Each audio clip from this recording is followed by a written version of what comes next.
Well, Josh, Bailey, I guess we can say that they made decisions this episode. But first of all, let's get into this.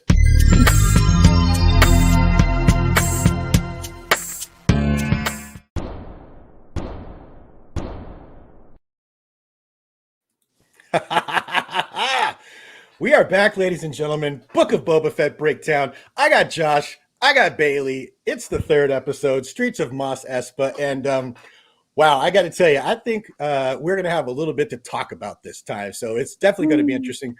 But before we start anything, even the introductions and seeing how people are doing, I just want to give a quick shout out to my buddy KC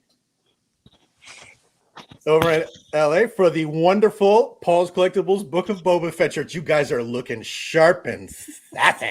I love it. Josh, how are you doing, sir? It's good to see you. Excellent, my friend. How are you?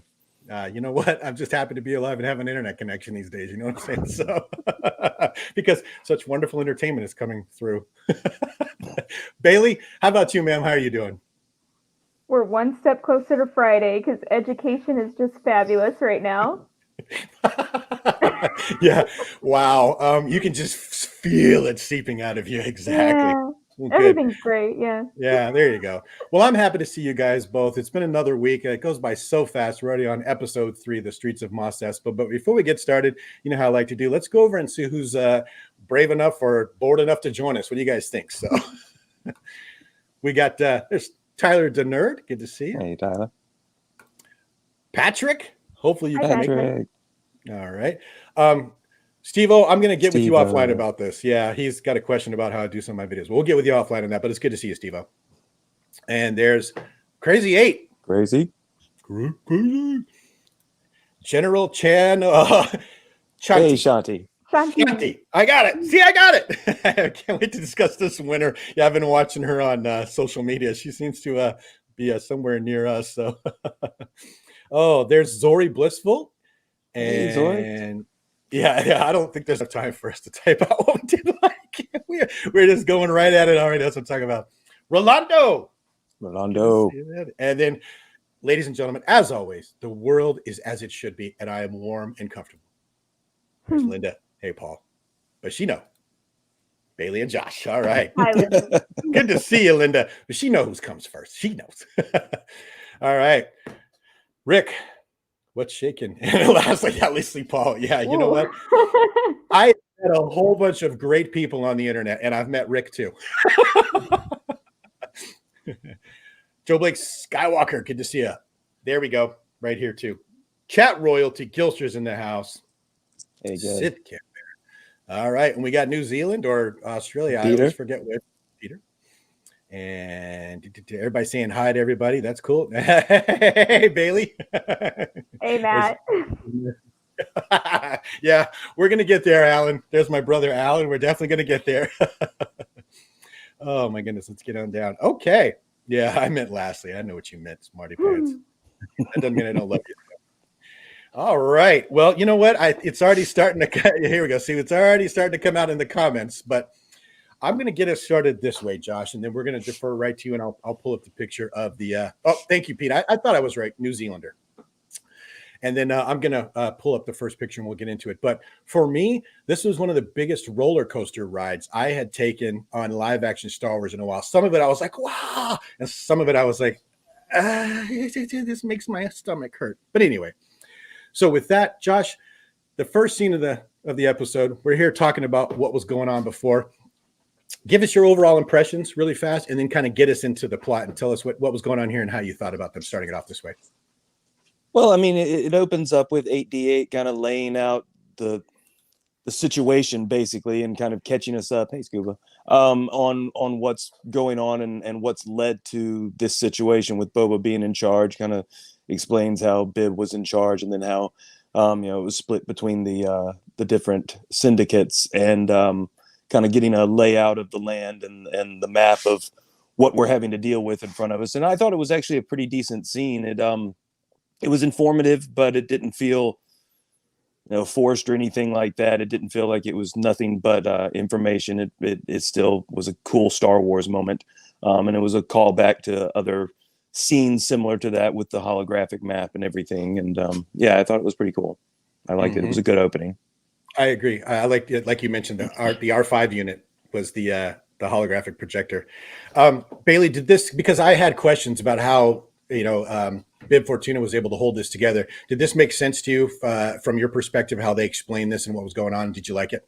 Oh yeah, I liked it because this was kind of what I was looking for this whole time is, okay, what exactly is going on in Tatooine? How does one rule Tatooine? What's going on?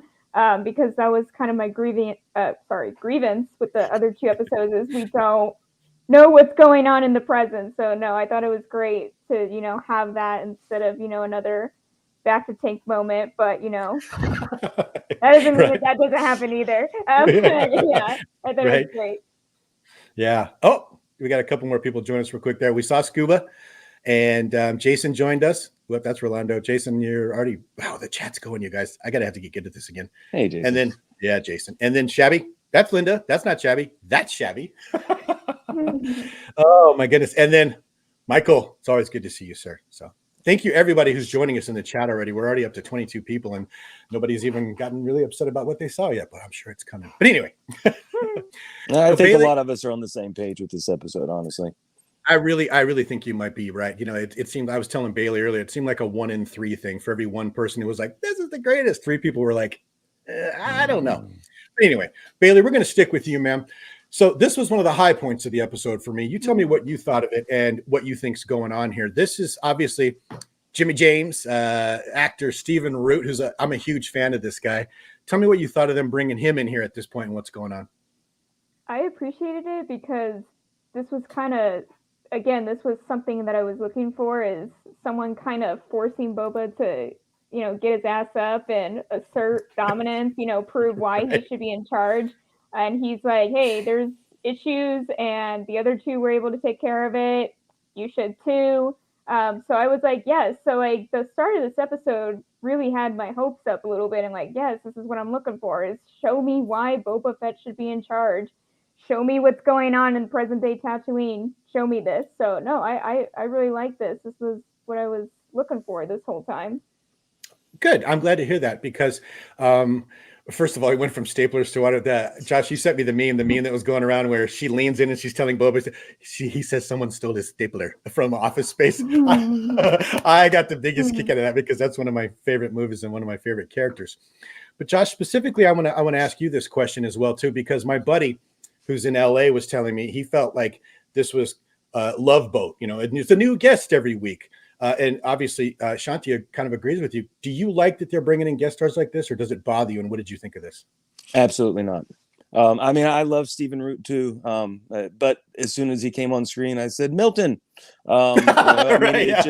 Immediately, I diverted to Stapler and Office Space, and it wasn't Star Wars for me anymore. And I don't mind a guest appearance or whatever. I mean, 8D8 is Matt Berry, who is a hilarious comedian, and he was great on the It Crowd and What We Do in the Shadows, but I don't see him. I see the droid. So if you want to have a cool little cameo in Star Wars, then put on some makeup, wear a stormtrooper helmet, have a few lines, do your thing, but don't take us out of the moment, because all I see is him. I don't see what's going on in the story. It just completely takes me out of it. I mean, I liked what happened in the scene. I do agree that it was kind of time for somebody to tell Boba he needed to get his ass in gear, but I I like the way that he did it. It was sort of passive aggressive, but at the same time, it took me out of it because of who it was. If they had made it less obvious, then it might not have been so bad. If it had been maybe a shorter scene, it wouldn't have been so much of an issue. But if it was just a quick little, oh, that's that guy, and then they're done. But he was a part of the episode and had quite a few lines there, and it was kind of a big moment, and I didn't want to be distracted by Milton and his stapler. That's, that's interesting. I think that's one of the first I agree, topics Andy, where more Jennifer Beals. Yeah, more Jennifer. Yeah, it's easy to look at. I think that's one of the first topics where we've actually kind of diverged, because Bailey and I agree. I actually got a kick out of seeing Stephen Root, and I love seeing him and stuff, and it didn't take me out of it at all. Whereas a lot of people, Shanti, people who I respect, like you, were like, yeah, put a mask on him or something, because nah. So that's interesting. I'm good to hear. And we're obviously going to bring this topic up one more time later on towards the end of the episode. Some people are already starting to talk about it. But it's bad when characters when they start telling us, yeah. All right. Hey, that's a damn good point. It's not the Boba that I had headcanoned in my head. So Stephen Root, the watermonger, shows up and says, hey, this gang of half robot, half people is taking my water, because water's a commodity. And so Boba heads out to the streets, and he, brings his Tuskens, and he finds the gang that's doing it. And we're going to talk more about this a little later, but I'd like to talk specifically about, if you guys don't mind, and Josh, we're going to stick with you on this, the scene where he kind of King Solomon'd it a little bit, and then what you thought of the costumes specifically on these guys, if you don't mind. And he runs across these guys. Tell me what's going on and what you thought of this one scene here. Well, he comes there to kind of rough them up, and then he realizes that their plight is more genuine and just, and he offers them the opportunity to come in and work for him, and basically tells Milton to stuff it. But the costumes, this whole crew of guys, I won't get into their rides at the moment, but just the costumes alone, it doesn't feel Star Wars to me. They look like they came out of Alita Battle Angel or something. They definitely have a very anime look to them. I know that there are cyborgs and people do things like that in Star Wars. There are some cool characters that are like that. But it was kind of like they wanted to remind us of that with the scene of the Bomar monk spider walking across the screen. It's like, people do weird stuff like that in Star Wars. Remember, it's been there this whole time. And so like that's supposed to make us comfortable. And it's not the cybernetic aspect that's the issue. It's the overall aesthetic of the characters. Zippers on jackets, that are blatantly obvious, and it just looks like she picked it up at, I don't know, the Gap or something like that. Hot Topic. It just, I don't know. I was unimpressed with their little crew. It again took me out of the element because it didn't feel like Star Wars. I want it to feel like Star Wars, and there is a certain aesthetic to Star Wars, and this isn't it. Saved by the Bell, the Star Wars. Right? Yeah. So Bailey, let's go over to you. So this was one of those weird, I had a hard time like relationship. It was like being married to a wife who beats me. Like the scene itself, the way it played out with the manga, reduce your prices, you can come work for me. I thought that was very well written. But then I'm looking at these guys and it's taking me out of the moment. What was going on in your headspace while you were watching this scene? What'd you get out of this? I was just very annoyed the entire time. And I actually watched this with Matthew, who my friend of mine who's in the comments right now. And I was just telling him, you just have to be kidding me right now. Like, I can't believe what I'm seeing. They're way too pretty too. I mean, come on, they all look like models. They're supposed to, because how they were described to us is like, I was expecting like some real like rough individuals, because that's in the worker district, right? That's how they were described to us. And then we see these like you guys were saying, these Power Ranger spy kids looking, I don't know, it just seemed off. So yeah, I did not enjoy this. Yeah, fair enough.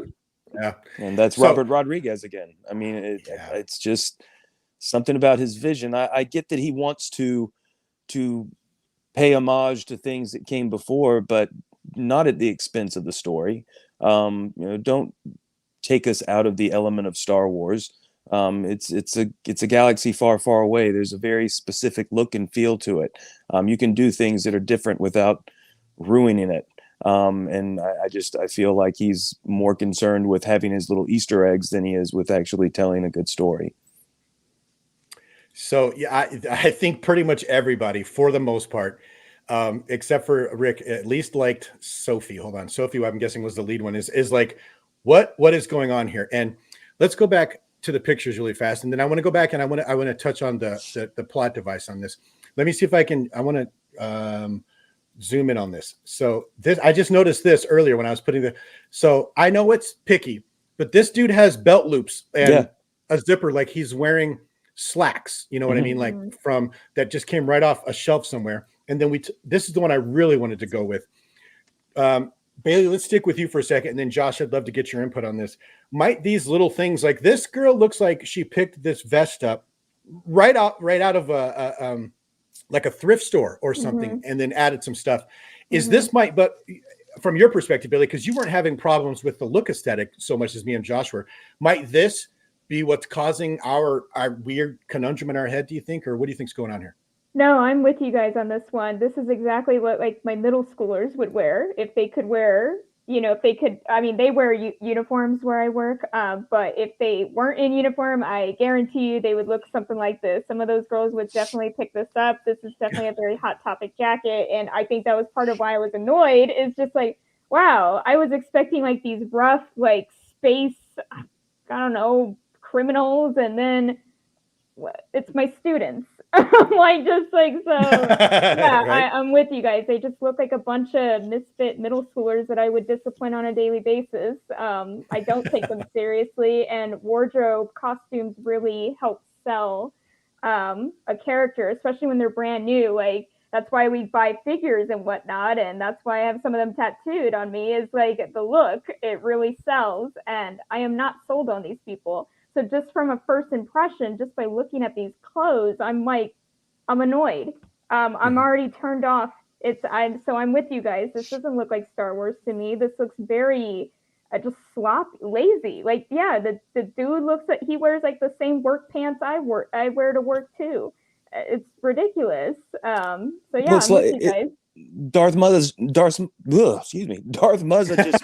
just pointed out that there's no aliens amongst them. I mean, that's a big issue. Like if it were a Star Wars crew, there'd be at least 1 or 2 aliens and then a droid or something like that. I mean, there's always that mix. That's the diversity of Star Wars, not whatever this is. Hands across America. Well, Josh, let's go to you then, and then we'll go back. I want to talk about the writing of this scene before we move on real fast, because I felt this one was one of the most incongruous scenes in the whole thing, other than what we're going to get to in a little while here. These zippers, these weird colors, these things that we're seeing, have we finally put our finger on what it is we're seeing that's upsetting us or messing with our minds in this, or is there something else too, do you think, Josh? I mean, it's just another example of it. Yeah. It's just lazy production, honestly. Because Carrie Fisher had to use gaffer's tape to hold her womanly parts down because there's no bras and no zippers and no whatevers in space. Meanwhile, Robert Rodriguez just threw a medallion on this girl and put her out on the set. Does that even seem fair to you, or like they're honoring the legacy of what those people did in the 70s, or am I putting too much into this? No, I agree. It's half-hearted. It really is. And it's kind of disrespectful to a certain extent. Okay. Because I'll be the first to admit sometimes maybe I take this stuff a little too seriously, but I mean, what those, actors from the 70s and 80s had to go through is, anyway, well, good. So no, I completely agree. It's not hate. It like I said before, it's just passion. I love Star Wars. It means the world to me. It's been my escape from the harshness of reality my entire life, and to be put in something that is frankly kind of constantly reminding me of everything around me by having politics and things that just look like normal people in it, it takes me out of that galaxy far away, and my love for it is what's coming through, not my hate. Right. I mean, that's just all it is. Yeah, fair enough. So we've had Alan. We've had a bunch of people join us. I see people saying hi to usual Mike. Muzza got in here. Ed5, good to see you. Hold on, here we go again. There's a bunch of these bots coming up. So you know what? And Jason makes a good point though, and I can be reasonable. Well, as OG fans, we are very passionate about it. I'm not going to use the H word, but I guess maybe the newer fans might like it, and that's where we start getting, Bailey, you sound like you're about to say something. Oh no, I'm just like I would be in the younger category, and I'm telling you, not all of us are pleased with it either. The kids that image would appeal to have no interest in Star Wars. Yeah, I Okay. agree. They would have Period. to know absolutely nothing, I feel. It's a Susie and the Banshees cover group. I can't put all of the comments up, but some of them are just awesome, you guys, about this group. Okay. So I'd like to stay here for just one more minute, you guys, because like I said, the writing on this specific scene, kind of, close your eyes and just listen to the dialogue as best you can. Because I thought, well, here it is. He's about to just go Boba Fett on these people. And all he says is, you know what? You got guts. Come work for me. And he puts the fishmonger or the watermonger in his place. Bailey, good dialogue, good writing, or poor and predictable? What say you, ma'am? I would say it's a combination of both. Like, I was kind of glad to see him kind of build an entourage because I think part of becoming like a ruler is building that, having people work for you type thing. But at the same time, I feel like we've seen just so many scenes of we think like, ooh, Boba Fett's gonna kick ass, he's gonna assert dominance, blah blah blah, and then, I'm gonna let them go. So I'm conflicted. On one hand, yeah, the idea of him bringing more people to be under his wing is great. That makes sense story wise, but at the same time, it's like, again, like I didn't come into this show as the biggest Boba Fett fan to begin with, and it's just like, wow, this dude just, I'm gonna get these people, and he doesn't get these people. So it's just like, I really can't take this guy seriously. So yeah, I'm conflicted. Josh, dialogue aspect, just like the same question I just asked Bailey. How did you feel about this? Is this good writing, something that we can sink our teeth into, or is it just lazy and predictable? It's all predictable. I don't think anything about this show has been a surprise. Okay. And that's one of the biggest downfalls of it. But it was a fine scene. I get the whole story that they're trying to tell is that Boba Fett's not that man anymore, and that's the whole point of the flashbacks, is to kind of show the experiences that he had leading up to this point that has changed him or whatever. But I don't think we got enough of that Boba Fett. We needed to see a little bit of. I mean, I think maybe a different way to have approached it would have been for him to have kind of had some anger management issues, and Finnick's sort of the one that's telling him to calm down, and he's the one that's kind of quick to go after everyone because that's his mindset, and she's the one that's kind of the voice of reason, but instead they've taken this approach where he's just trying to be the good guy and trying to be the better man, and I don't know. It's boring to me. Well, it seems way too out of character, at least from what our perception of the character was. I guess we were all wrong all this time. Thanks for letting us know. Well, here's the thing I just wanted to point. I'm glad you said that because I just wanted to point this out. The Boba Fett that we had in our head showed up in the second season of Mandalorian and was straight wrecking stormtroopers. Was loyal to Mando because he'd made a contract. He was gruff. He was getting stuff done. He was handling business. And then literally a couple of weeks later, we get this guy who's now broken and is relearning and stuff like that. And we're forgetting that. What is going on with that, Bailey? Why are they so incongruous all of a sudden? Or is it just because that's what they needed the show to be? I have no idea. I really don't. It doesn't make a whole lot of sense. And I even was saying this to Matt, who I was watching the show with, is I don't understand why he is this broken man. I mean, this is 5 years after all these flashbacks have taken place. So I don't understand what they're doing. It's almost like, and I kind of suspected this with Bad Batch a little bit, it's almost like they just have so many multiple teams of writers, or maybe just a lot of hands in the pot. I don't know. But I think that's what's causing all this inconsistency is there's too much going on. Maybe they don't have the same writers for every episode or whatever it is, but that's what it seems like to me. It's like, did we forget our own story? Because what I saw in Mandalorian is not like this. The Boba Fett that I saw in The Mandalorian, I could be like, oh, I can see why they could make a show from this character. Why not? But now that I have the show, I'm like, what? So tell me again, why does this guy get his own show? So yeah, I'm confused. I think there's too many hands in the pot right now. Josh, you got a theory on that? Oh no, I mean it's like JT saying there. I said it last week. They shot their wad, so to speak, on the the Mandalorian. They told the Boba Fett story they wanted to tell there, and now they're like, well, but we introduced Boba Fett and we want to do something with him, so let's make him the soft-hearted good guy, the changed man. And why? And why depict him the other way to begin with if that wasn't going to be the vision you were going to stick with? He should have seemed broken to begin with. He should have, maybe when he showed up, maybe he would have come off weak, and maybe Din Djarin's like, hey, get up off it. Help me out. You're a Mandalorian. Be proud. Something like that. Then that would be more fitting to the character we're seeing in this show. But no, he came in and he was, like you said, he was all about the business, and he was rageful, and he took out those, like, a whole bunch of stormtroopers, yet he gets beat down by a couple of street gang thugs, and it's just, I don't know. It doesn't make any damn sense. Fair enough. And once again, I headcanoned the guy, and then what I got was exactly what I'd imagined. And now we're doing like this King Solomon, better, more sophisticated man thing. And it almost seems like Finnick has become what we thought he should be. Yeah. And she's like, kill this guy. Y'all want to work, you better bring it. She's like, we got to do around here, That's exactly. Yeah. Even then, we don't see a whole lot of her right now. She kind of reminds me of Echo a little bit in Bad Batch, where she was a big deal in previous projects, but now that we have a project where we can really focus in on her, she's barely in the show. I know more about the Tusken Raider lady than I do about Finnick. So that's frustrating too. That's a good segue, Bailey, because just about the time he brings up, he recruits this gang, guess where we go? To the Back to Tank of Remembrance. I was so angry. I was like, I want more. That's a too soon. Yeah. Mike makes a good point. Hold on really fast. On this episode of Who Kicks Boba's Every episode he gets his ass kicked. Yes.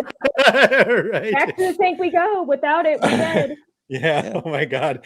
So anyway, and I'm gonna jump ahead a little bit here, but he's like, take the pig creature to my back to tank.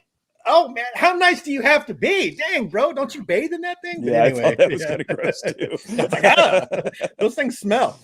But anyway, hey, he shares. Yeah, he's such a nice guy. Yeah. Oh my God. Oh yeah. You know what, Josh? We'll get more Finnick, or excuse me, Andy. We'll get more Finnick in Bad Batch. Well, we'll see. I agree. I think we'll get a lot more Finnick backstory, and I think Boba will show up, and I think we'll see that they have a lot of history together, which is why they're thick as thieves as they are, and why he saved her to begin with. I agree. And Rick makes a good point here. I think when I was watching the flashback, did you guys notice that they just really concentrate on the Camino this time and the kid looking out the window? So I think we're going to hopefully get some answers on that as well. But Josh, we'll start off with you this point. He's obviously a full-fledged Tusken now. He's on his mount and he's very royal and regal, giving everybody the, yes, I am me now. And he heads into town, and we get the Lawrence of Arabia wide shots here, but you had mentioned this earlier, so I wanted to bring this up. There's a night shot of Mos Espa, and then there's these wide shots of the deserts. Purely from like a moving picture beauty standpoint, are those at least enjoyable from your standpoint? Yeah, those are great. That's what I like about the aesthetic of the show. Those are beautiful. It's when it gets close. It's when they're tighter shots, when we're in a room or out on the street, that it starts to lose that quality to me for some reason. And I feel like it's a lighting issue or something. It's something about the cinematography. I'm not sure what it is. The colors seem too bright and vibrant. And again, everything's not dirty enough. It's back to those kids. Like, they were way too damn clean to be a bunch of workers. I mean, what are they doing? Like, if they don't have any money and they're stealing water, then you would think they'd be a little dirty. Right. Oh my God. That's like all clean pressed and everything. No, I don't get it. Right. But they have no money. Yeah, exactly. Yeah. They're broke. On a completely related note that has nothing to do with what we're talking about, did you guys see Star Wars Biomes show up on Disney Plus? No. Did they put a new one on?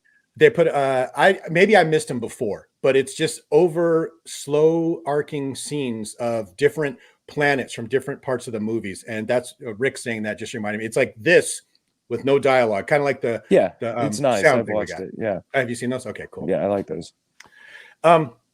Bailey, I know that the cinematography part of this isn't necessarily what you're paying most attention to, but are you seeing a difference in the big, huge wide shots as opposed to what we're seeing in the like Mos Espa village, at least? Or I mean, I might be kind of, this is not my area of expertise, but Yeah. no, I have seen no issue when it comes to like the aesthetic of things. Like Mhm. this is fine. Yeah, No, I'm and not that picky about stuff like this. and that's perfect. And that's why I ask you, because you and Josh are both looking at this from different eyes completely, as am I. And to hear you say, "Hey, I'm good with these cinematics. I'm good with the close-up stuff. It's just that the gang are dressed like a bunch of idiots, but this all works for me." Is actually, it's good to hear. So I'm glad that that's that you're getting that enjoyment out of it. So that's cool. And everybody's yeah, he should have used a speeder. Do the banthas move way too slow for the amount of space he's covering, or is it just me? Anyway. No wonder what happened. It took his ass forever to get there and back. Right. I don't know Probably where gone a month. Right. Yeah. Was that Mos Eisley he went into, or Mos Espa? I forgot. Do you guys remember? I think it was yeah, it had to it was Eisley. I think it was Eisley. Yeah. Well, yeah, Yeah, because of this. Yeah. Right. So is the Tuscan camp 100 yards off of Mos Eisley? Because as slow as that thing was going, it would have taken him all day to get there from anywhere further. So anyway, getting back to what we were talking about, Josh, let's go up to you, sir, on this one. He comes into Mos Eisley, and he's headed obviously to go talk to the Pikes because he asked the Jawas, and we get this little nugget: fan service, Easter egg. I don't care what you call it. What did you think of this, and what do you see here, sir? Well, a big part of the entire episode that I was kind of irritated by was it was all about the Easter eggs, and this I didn't mind so much because I liked that it was showing a connection to the Mandalorian. I liked that we're seeing kind of what Peli was doing, just kind of hanging around, bouncing through Mos Eisley, and we're not really sure at what point this is in the story. It could be her about to meet Din Djarin. I don't know. I thought that was a cool little nod, and I like seeing the stormtrooper helmets on the spikes and everything. So that was okay. That felt more like connective tissue and less like an Easter egg. Okay. And while I got you really quick, if you look at the background of this picture, did you notice the difference of the buildings in Mos Eisley as opposed to the ones we're seeing in Mos Espa? But this doesn't look too clean to me. Yeah. Or am I making that up? And I know that that's part of what they're going for. I mean, they even kind of make that reference with Milton. Yeah. When he's like, would you rather go to Mos Eisley? And he's just like, no, and then he backs down and takes the money that he gives him. So, I mean, obviously Mos Eisley is kind of run down and dirty and scummy, which fits with what Obi-Wan said back in the day. But yeah, I don't know, Mos Espa, it just something seems off about it. Maybe it's just me. Like it belongs on Coruscant as opposed to Tatooine. Yeah, especially as clean as those bikes where those kids were on. I don't see how they kept that shiny on a desert planet, but right, whatever. No doubt. Bailey, over to you, ma'am. I'm sure you did, but did you see Peli Motto in the background here, and what did you think of this whole thing, real quick? Actually, I did not. I was so fixated on the helmets, and Matt and I were like, "Oh, that's so cool! Like that's such a cool shot that I wasn't paying attention." So I apologize for that. So thank you for this screenshot. I would have never caught that. I guess that's what happens. I'm only watching these episodes once through, so yeah. I got to kick it. I actually noticed the pit droids first that are following her, and I'm like, hey, those look like Peli Motto. Oh, that's Peli Motto. That's pretty cool. So I don't know. This kind of stuff I get easily entertained in. Of course, you know me. Any way you can shoehorn some stormtroopers into something, I'm going to love that part. So you knew I was going to bring this up, guys. Before we move on, Josh has I keep calling him Josh. Andy, because it's Andy and Josh. Andy has a very good question. Either of you guys can chime in on this. Do you think the repeated references to oceans on Tatooine will lead to something bigger, or is this just like something they're threading through to let us know? I don't think it's going to be like a Dune situation. I don't think suddenly Boba's going to bring back the seas of Tatooine or something. But I do think that it's meant to be some sort of a reflection of Kamino. Like this is his new home since Kamino's been destroyed, and his roots there are gone. So he's kind of making new roots on a new ocean world. It's just a dried up ocean world. I mean, that's why in his vision you see the sands superimposed with the stormy ocean. I other than that, I don't really see much else to it. I don't think that suddenly it's going to get wet on Tatooine. Bailey, did you have an opinion on Andy's question there at all? Do you think that's going to lead to something bigger, or is it No, just I feel like they're saying that as like just to educate us, maybe. Hey, did you know that Tatooine was actually full of water? And I think it just kind of goes with what Josh was saying. Is this is supposed to, resonate with Boba because of where he comes from, and he's living in the opposite of his roots. And yeah, I don't think it's going to turn into anything. Tatooine is not suddenly going to have water again. And if it did, I think I would have some very strong opinions about it. So no, I don't think it's gonna change anything. Okay. I want to put this up really fast, and then I want to put a pin in that and talk about that later, because I have some questions about theories, but we're not quite there yet about the female Tusken and the child. So yeah, I want to get to that in just a minute. But anyway, yeah, go ahead. Josh, they're dead. Move on. Okay. They're definitely dead. You see him burn. Okay. You see him burn their gaffy sticks. I watched it multiple times, and you see him burn the chieftain, female, and the child's gaffy stick. In the end, those are the last three things he put on the pyre. They're dead. Okay. Well, you know what? Let's go ahead. That's my opinion on it. I mean, I could be wrong. They could pull something. I mean, Chewbacca wasn't dead, but we found out very next scene on that. So, yeah, Bailey. So for me, I saw the little stick, that came from that the little Tusken kid was carrying around. Mm-hmm. Bailey, your thoughts? Let's just dive right into this a little out of order. He goes back, and of course, the whole camp is burned down. Mm-hmm. Specifically, we saw the chief because of that. Mm-hmm. Really, what do you think the fate of the female that was training him is specifically, and do you want to weigh in on the kid as well? Oh, they're dead. I mean, I feel like if they were alive, they would have shown up by now, or we would have, seen something. This was something that I think we both saw coming. Like, we're spending all this time with the Tuskens, we're going to get attached, and they're going to get killed. That's just how it works sometimes in Star Wars. Sometimes other characters have to get killed or sacrificed for the benefit of the main character. So yeah, I guess this was his moment, the thing that changed him, kind of thing. He made this connection to the tribe. He was inducted into the tribe, and then they were slaughtered. And he couldn't be there to help them, and he lost the ones that were closest to him. Mm-hmm. So he's out for revenge and to bring order to the villainy of the galaxy. I don't really know what the hell the point of what he's doing is. Go somewhere else. Honestly, the Hutts were right. Get the hell off that rock. Why is he so tied to Tatooine? Go somewhere where there is water if all he can think about is the damn ocean. Right, exactly. And also, that's what fan fiction is for, guys. You want these people alive? There you go. But I don't think that's coming. Write it your damn self. Exactly. Write it yourself. I'm going to go out on a limb, you guys, and I'm probably going to be wrong because I've been wrong about most of everything that I've predicted. You remember, Bailey? But I'm going to go with Rick on this one. I think the female is out there somewhere still and is going to play a part in some fashion, even if it's very minimal later on. But you guys are all like, if she's not alive, or if she's not dead, then she is like with the Nikto bikers or something, and she's on the verge of death, and he's going to get there, and she's going to die in his arms like Anakin's mother or something. Like it's like a now you want to revise your answer. Okay, I see. But that would be the most. Either way, if she's not dead, she's going to be dead soon. So there you go. Okay. End of line. Don't you know that, motherly figures die in Star Wars? Come on, guys. Let's not forget. If there's one thing they're consistent on, they're going to kill the female. They're all about killing the women and children first. Yeah, women and children first. They're not safe, okay? Exactly. So, I don't think she's going to make it out of this series, Bailey, because if there's anything you've taught me in Star Wars, it's that the mother figure, forget about it, okay? Yeah, but I do think we're going to see her again. I think we're going to see her again. Okay. Pete.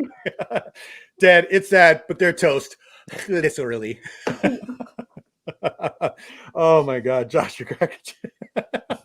Josh, you're listening to some responses out there. Jesus Christ, Josh. Sorry, man. It's that passion coming through. I'm telling you. I know. I love it, and I don't think you're wrong. Oh my God. Okay, I've completely left where we off. Oh, okay. So we jumped ahead to when he comes back from what we're going to talk about right now. Yeah. Sorry. No. This show is fun. We want to do around here. If he's allowed to go back 5 years, every 3 minutes in the show, we can go ahead or back a couple of years. So, we had a flash forward. Now we're flashing back. I'm back to tanking us 5 minutes ahead. Okay. All right. There we're back. So, by the way, this is my back to tank. It's kind of small. Jokes. Yeah, dad jokes. I know. So anyway, that's what she said. Yeah. Bailey, your intro needs to change. Yeah. I agree, my and I God. would love to change it. Yeah. Yeah, absolutely. Everybody, we got to stay friends with Bailey because one day she's going to be writing for Lucasfilm and changing all this stuff. And we say we knew her when we remember when. So, Here's the hoping. Get me out of teaching, please. wow. Chicken barbecue, Tuscan garbage. Chachi, I love you. I've been watching you in the comments. I just want you to know that we are best friends. Oh my God. And G-Force and a couple of other guys, I think Shabby and a few, are really crushing on you tonight, Josh. You got that looking good, bro. Yeah.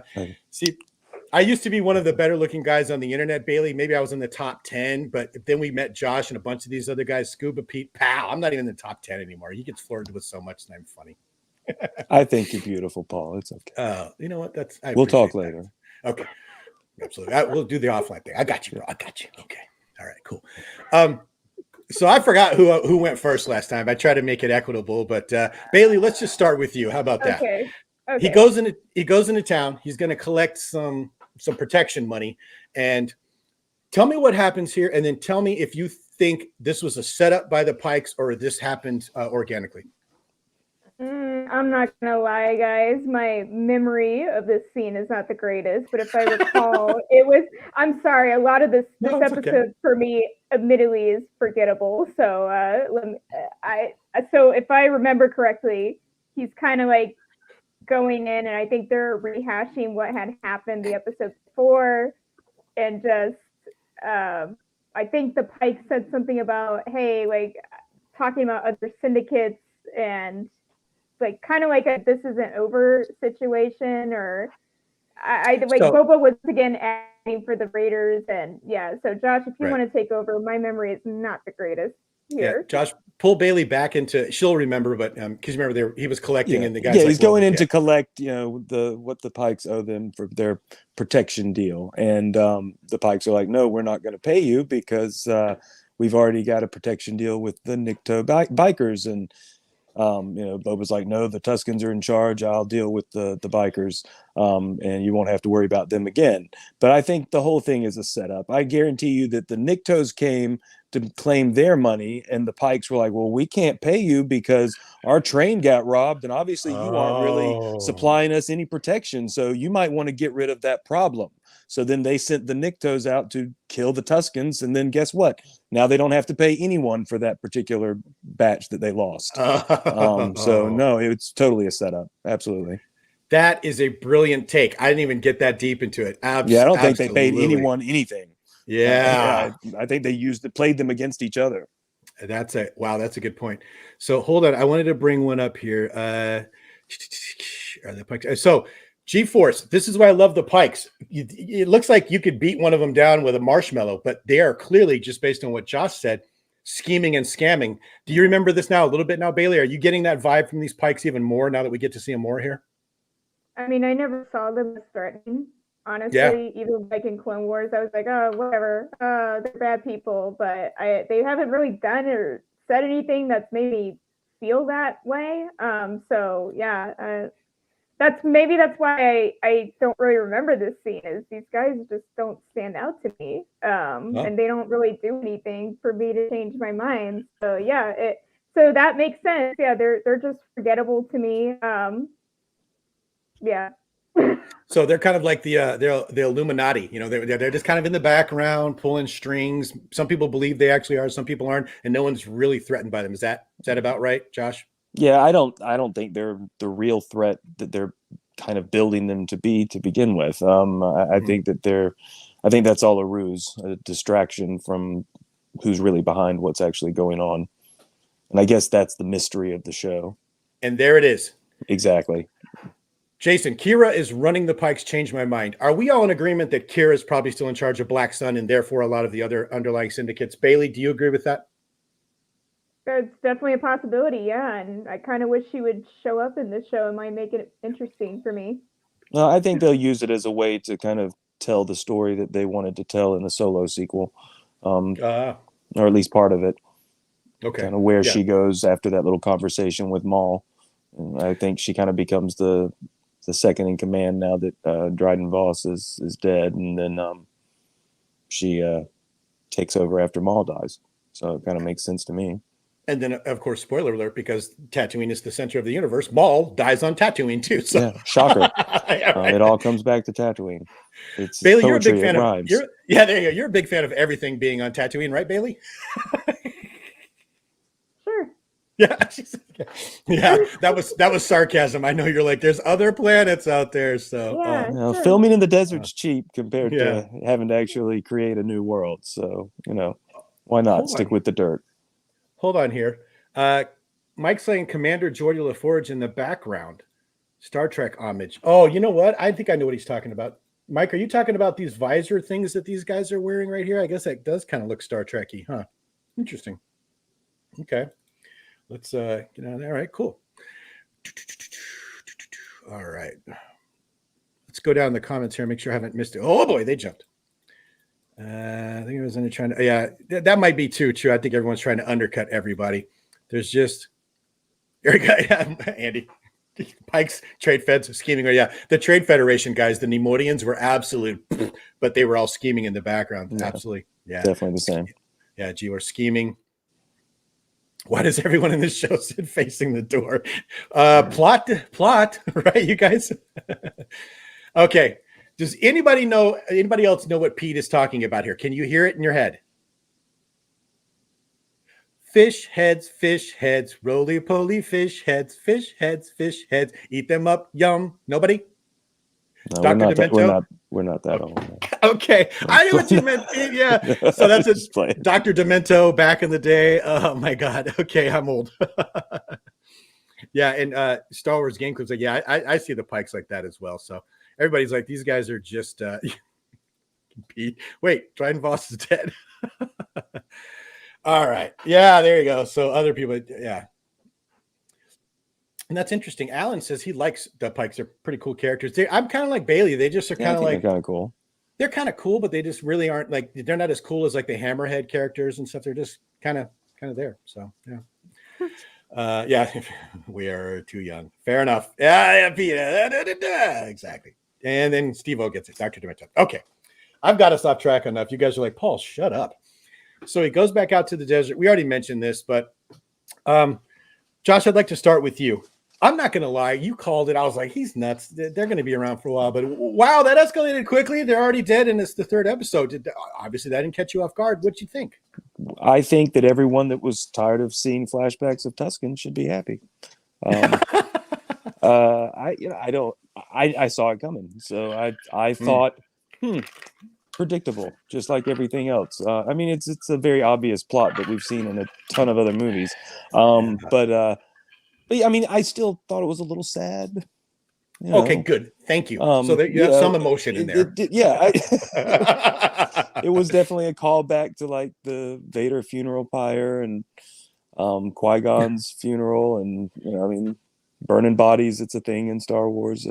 It's a callback to Anakin slaughtering a bunch of Tuskens. I mean, it's good times. But no, they made a point to show him throw those three specific sticks into the fire, and I double checked, and that was who they belonged to. So I'm certain that the kid and the female are dead. Bait and switch. She's out there, but she doesn't have her gaffy stick anymore. Maybe. Like I said, she might have been taken prisoner, but that's I definitely don't see them taking the kid prisoner. I don't see what the point of that would be. Okay.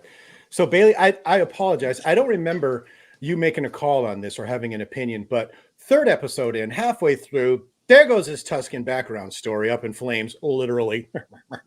Did you see this coming? What did you think of it? Oh yeah, I knew these people were going to be dead. I mean, it's just classic Star Wars, y'all. The people that will build up the characters are going to die eventually. The entire Jedi Order goes. The Tuskens go.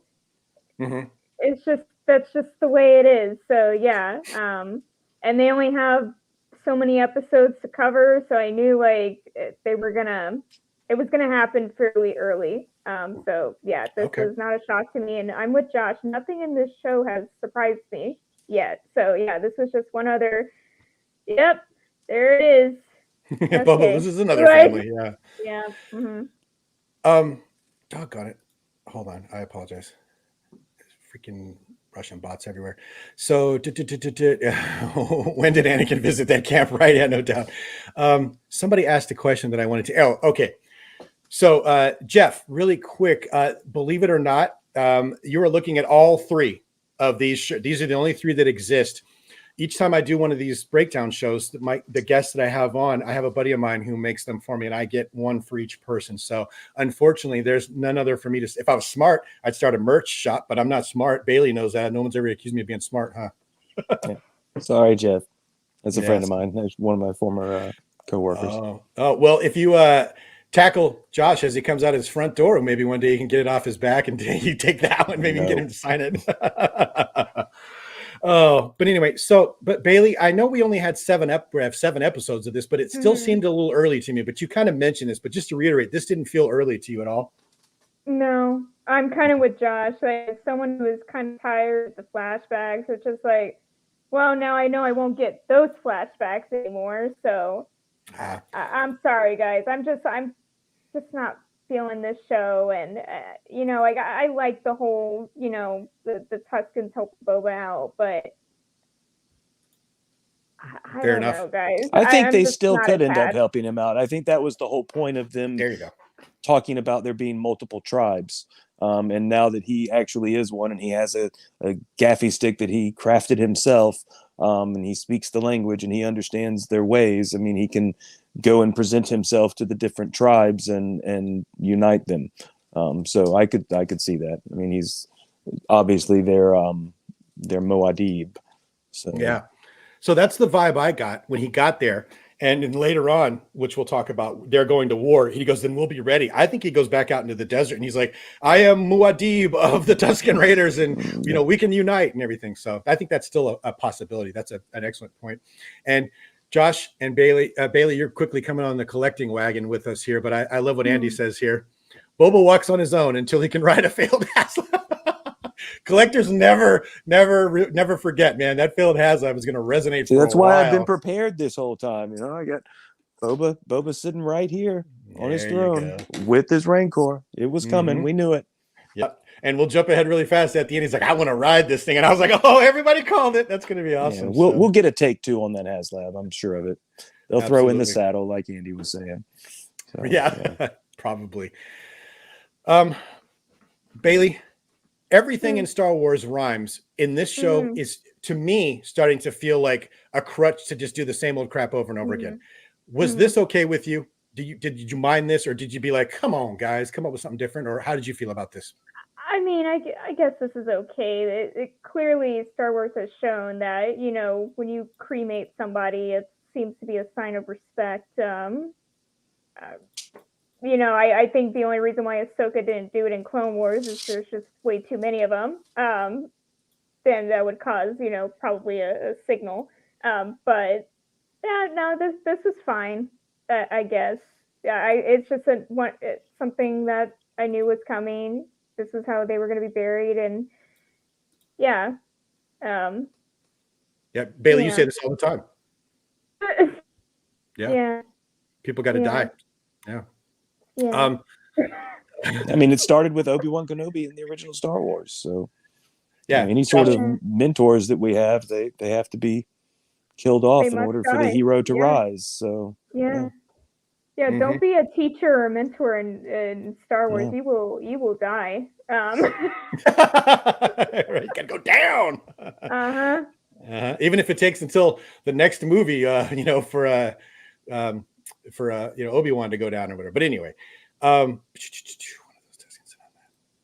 not dead. In fact, I'm feeling better. Yeah, too late now. Josh, real quick, we'll move on to the next topic after this. Just your final thoughts on this. They always talk about everything in Star Wars rhymes. I wish George Lucas had never filmed himself saying that, because people are using it, in my mind, to excuse a little bit of laziness every now and then. Bailey was cool with this, which I think is awesome. What did you think of this? Well, what George Lucas was saying, I mean, we can make fun of it all day and we can meme it and yada, yada, but there was some beauty to it. There was some elegance to it. I understand what he meant by it.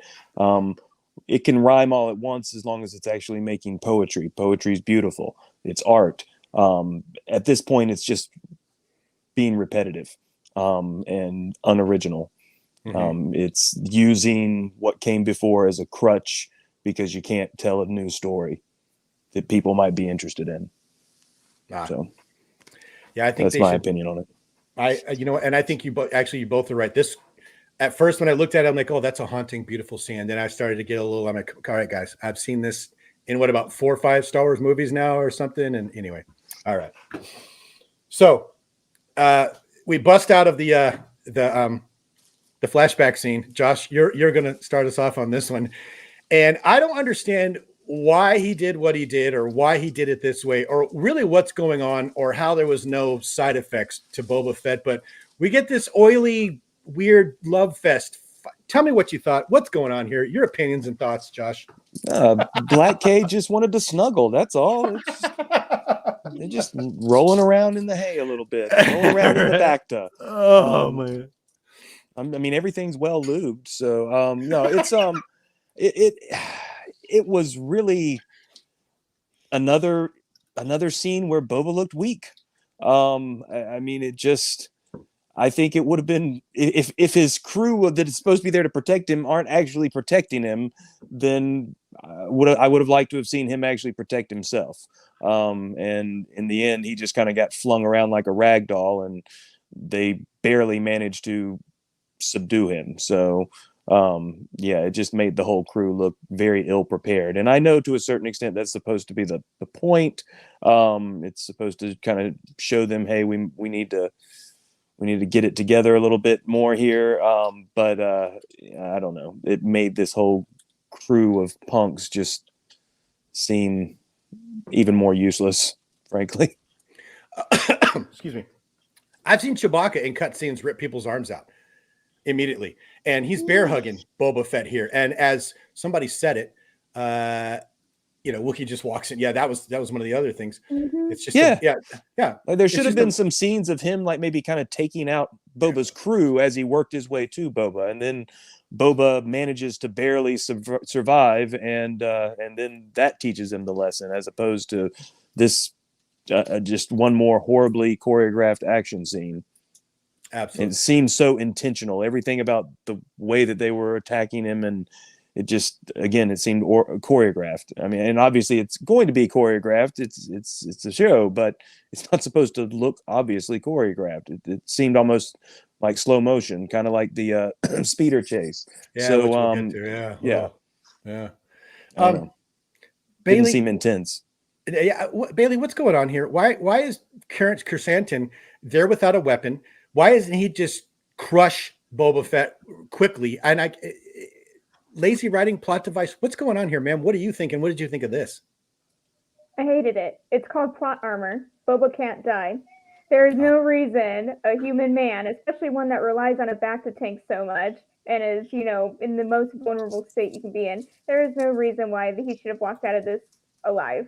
Okay, I think the only reason why Obi-Wan was able to, have a chance against this guy is because he has the Force and a laser sword. But this was ridiculous.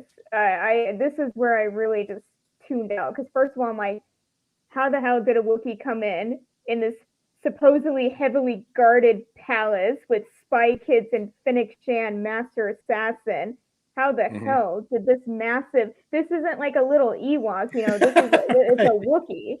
Okay, yeah. And it was just so sudden. Like, we saw, how did this guy get in undetected? And then, and Boba somehow lived, and he has the worst security ever. They all show up like 5 minutes later. So again, it's a miracle he's alive, but he's only alive because plot armor, and this show's about him, and we got like 5 episodes left. So that's why. So it really, to me, just not only does, again, it makes Boba look weak as a character, but I thought this Wookiee, I don't know a whole lot about him, but y'all do because of the comics and whatnot. He doesn't seem like a badass to me anymore. If vulnerable, weak, back-to-tank reliant Boba Fett is able to survive, and Spy Kids is able to knock him out. So well, go back a picture there, Paul. Yeah. They're about to kiss. That's what's happening. Right, they're about to he's about to lay a big one on him. There's cute. a bunch of fight scenes that I was looking at, and I'm not gonna lie, I grabbed a few, and I got this one. I'm like, yeah, this is the one I'm gonna use because this is about what this is. You know? Shanti, you could have not said it better. Guys, I'm just tapping out here. Like this scene, like, it's really just like. Right, he smacked him in the head with the electrified knuckles that have, and he's not even bleeding. Oh, you guys, I get it. It's Disney Plus. Oh. So here's the thing Elijah brought up, and I was going to bring it up, and I'm glad somebody else noticed it. Did anybody else catch that really disconcerting shot of his toe, like doing this? Bailey, did you catch that, Josh? Oh, like when he was crushing him? Yeah. So my opinion only, that's some of the best acting Tamura's done in this show so far, is making it look like he was, I'm getting crushed. Well, to be fair, he was hired to play Django and a bunch of clones, and they're men of few words. So, maybe they're forcing him to overextend himself a little bit. I don't know. I don't think he's been terrible, but yeah. Oh, it's a whole package. Yeah. I thought it was a boil. That's awesome. That was CGI. Yeah. So that was pretty much, like I said, some of the best acting he had done. And then I don't even know what. Okay, why are we not carrying blaster rifles the size of small mortars? What is with the chains in the end? It looks like West Side Story to me. Am I wrong? Should I be upset or should I not? Am I judging this too harsh? Bailey, Josh, anybody? When you're a jet all the way. Right? Yeah. Like, you even got the chain and everything. Yeah. It was bad. Yeah. Bailey, why are they carrying weapons like this? Do you have any postulation, or once again, plot armor? I cannot find any logic to any of this. I wish I could, but I do not. And plot armor. Yeah, these people got to live too, because apparently, they're important, even though they've shown me no reason to believe that, and it only gets worse from here. We haven't gotten to the space Vespas yet, but I'm tired. I was hoping they would get killed off by Black K and we wouldn't have to see them anymore, but there you go. That was the worst thing that happened in this scene is they survived. Okay. That makes way too much sense, Josh. There we go. There's Zori is saying the same thing. I thought, okay, here it is. These guys, they that's why they brought him in for this episode, to show us what a badass Black K is. And he just tears these people apart, and there's nothing but limbs and stuff.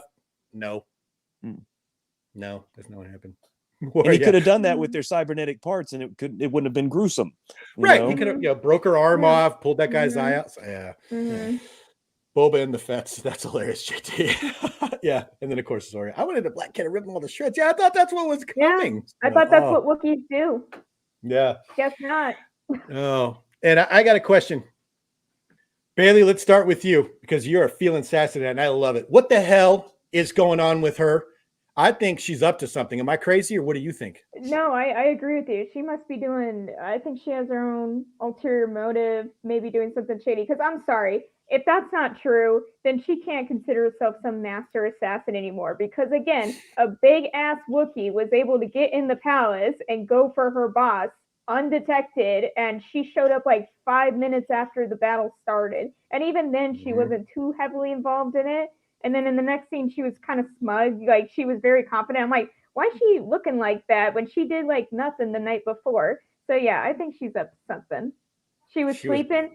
Do half robots really need to sleep? I mean, but again, it's like, even in sleep, you're a master assassin and your job is to protect Boba. So wouldn't you be like alert no matter what? But whatever. That might make way too much sense.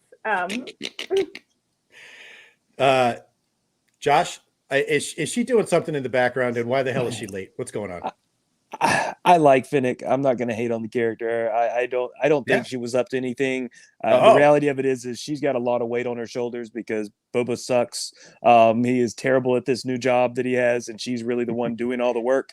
It's pretty obvious. She's all the time saying, well, I can go take care of this. I can go do that. So she's probably out taking care of those things and doing those things while he's chilling in the back the tank of remembrance. So, I'm sure she was busy. She can't be everywhere. And that's kind of the whole point of him hiring a crew, is so she doesn't have to be there standing guard on him 24/7. So, God forbid she get a few winks. So if she was sleeping, fine. I don't think she was sleeping because she's fully dressed and has a gun in her hand. So I'm pretty sure she was probably out doing something, but she can't be everywhere. So she's only one person. All right. So I want to pin you guys down. So Bailey, let's start with you. Is I love Fennec Shand. I love the character. I wish we saw more of her. So yeah, I do. But is she playing both sides against the middle? Is she traitor is a strong word, but is she got something going on in the background? She's not 100% loyal, or is she? What do you think? It's hard to say. We haven't seen a whole lot of her in this show, but then again, someone playing devil's advocate or being a traitor is also part of the Star Wars formula. So I would not be surprised one bit if that became the case. But again, I need to see more evidence. I need to see more on her to make a conclusion. But I did think it was unusual for her to be late to this battle or to not. I don't know. I just thought she was interesting in this episode. And don't get me wrong, I love the character, love her, wish I saw more of her, but I don't know what her character is up to because I haven't seen enough of her. So okay, so it's unusual. So it's not completely outside the realm of possibility that she's okay.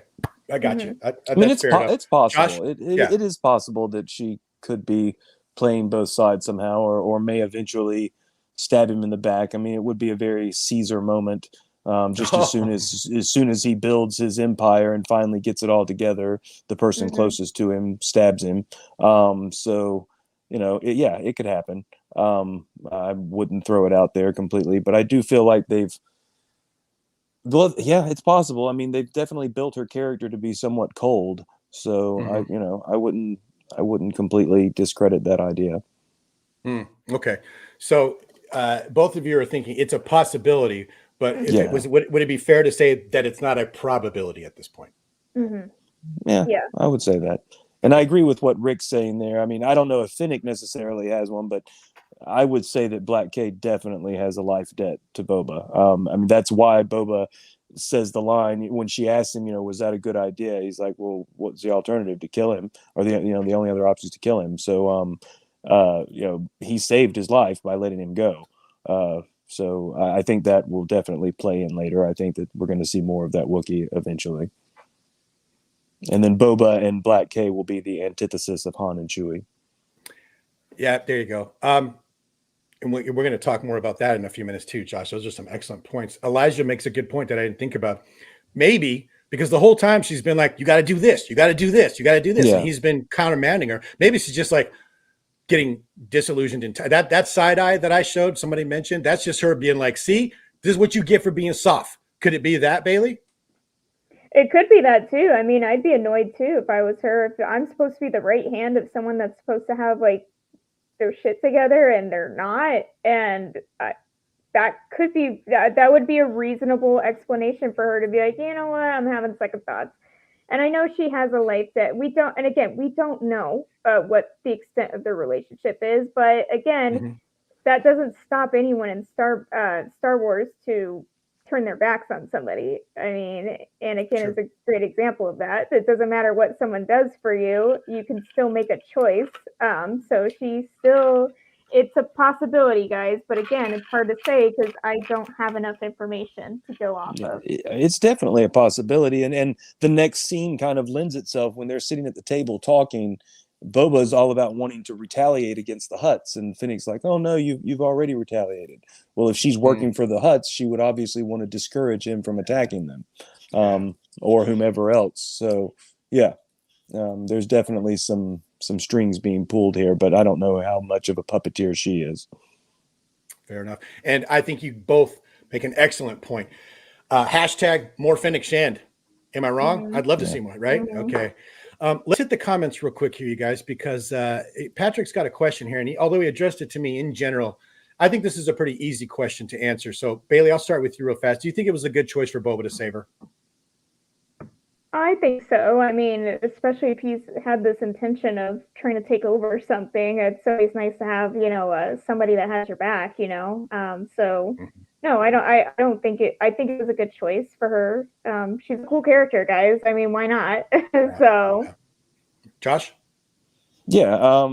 Well, I don't know if it was a good or a bad choice, but I think there's definitely history between those characters. I think that she was introduced into the Bad Batch for a reason, and I think that we will in season 2 see Boba pop up, young Boba, and find out that the two of them have some definite history together. It's a perfect vehicle for them to tell that backstory, and the opportunity for Boba to take out Cad Bane, and become the #1 bounty hunter in the galaxy, which he is by Star Wars. So, Right. or A New Hope. Yeah. So I definitely think that there's some history there, and I think that there's more to their relationship.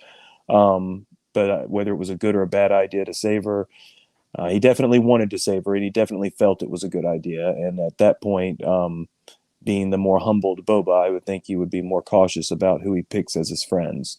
So perhaps she does owe some sort of life debt to him. And no matter how frustrated she is with his actions, she's still going to be there, ride or die. Yeah, fair enough. And I'll just weigh in since he adjusted to me. I think, when you're in Boba's spot, you got to make some hard choices, and you got to lay it on the line out there. And you run across a master assassin who you can fix with some robot parts. That's all day, every day, and twice on Sunday. You definitely pick her up and get her on your team and hope for the best. So yeah, I think it was a great idea. Pete, she's loyal. She's just hitting the Fennec Shandy too much. Dad jokes. Love you, Pete. Thank you. It makes me feel like I'm funny and smart too. Let's get on down here. Don't encourage him, Pete. Yeah. Shabby reminds me of my wife. I always sleep with one eye open. Yeah. Hey, I feel you on that one. Good job, Mark. Let's see if we're coming on down here, by the way. Oh, Fennec's mind has already been made. Yeah, let's see. You know what? Thanks, Steve. I appreciate that. Mando had to build the group. Yeah. So, and Andy makes a good point, you guys. Mando had to build a crew. Boba is too. He's Tusken's Finnick, Chris Anton, the bike game, Gammy Garth. Yeah, absolutely. He's kind of somebody said he's trying to take over the Tatooine Syndicate with cast-offs, pickups and stuff like that. So the I could definitely rejects. see that. Yeah. I could definitely see that. Mm-hmm. Okay. Because he's the only one that'll give them a chance, so they'll be loyal to him. Yeah, he seems to be picking up. Yeah, the people that don't have any other choice. He's like, come on over here. The 2 Gamorrean guards should have killed him, kept him. The biker gang should have decimated him. Come work for me. Finnick should have left her for dead if he was absolutely careful, but he's trying to do that King Solomon thing I've been talking about in my mind. Bailey, am I off base here, or do you think I'm going down the right path? Oh yeah, I'm with you, Paul. Okay. All right. Josh, over to you, my friend, this time. Then the Hutts show up, the twins. And ostensibly, and move on. Tell me what you thought of this scene, and do you think that's BS and there's more to this? No, I actually think they're being pretty legit with him. I think that there's someone, and I don't think it's the Pikes, but I think there is someone that is in charge of whatever is going on, whatever other syndicate, and that's why they didn't specify. They just said the area has been promised to another syndicate, and whoever that syndicate is, I think they're scared, and they don't want war. Like they said, it's bad for business, and there's definitely a war coming, and that's why Boba needs to build an army. So yeah, I think it's pretty legit. Really quick, my wife wants to know if Boba's basically building his own land of misfit toys, and that is a deep dive into a topic that she and I share. But I see what you did there, Sarah. That's a good point. But Bailey, I was kind of shocked to see these two show up and go, you know what? Not only are we sorry, but you can keep the Wookiee, and we've got a gift for you, which we'll talk about in a second. And we're out of here, and we vote. You should go too. Are they full of crap? Did this surprise you? What do you think is going on here? No, I'm with Josh on this one. This was actually one of the few scenes that I liked in this episode, as I knew these two were going to come back. And I thought it was really cool that he got a Rancor in all this. I mean, that was what stuck out to me.